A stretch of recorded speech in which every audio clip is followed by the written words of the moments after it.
കുവൈറ്റിൽ 2 ദിവസത്തെ ഔദ്യോഗിക സന്ദർശനത്തിനായി എത്തിയ പ്രധാനമന്ത്രി നരേന്ദ്രമോദി ഇന്ത്യൻ തൊഴിലാളി ക്യാമ്പുകളിൽ സന്ദർശനം നടത്തി. അവിടുത്തെ തൊഴിലാളികളുമായി നരേന്ദ്രമോദി ആശയവിനിമയവും നടത്തി.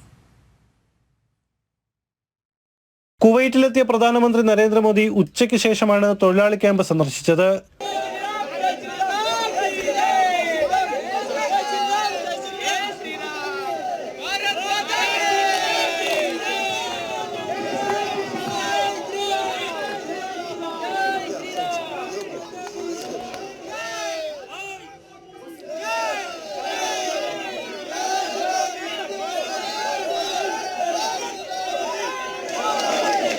ഗൾഫ് സ്പീക്കിന്റെ ലേബർ ക്യാമ്പിലെത്തിയ അദ്ദേഹം തൊഴിലാളികളുമായി ആശയവിനിമയം നടത്തി.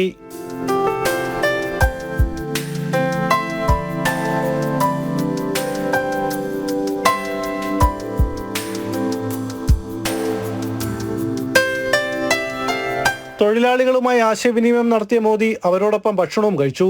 വിദേശകാര്യമന്ത്രി ജയശങ്കർ, സുരക്ഷാ ഉപദേഷ്ടാവ് അജിത് ഡോവൽ, കുവൈറ്റിലെ ഇന്ത്യൻ സ്ഥാനപതി ആദർ സോയിക തുടങ്ങിയവരും പ്രധാനമന്ത്രിയെ അനുഗമിച്ചു.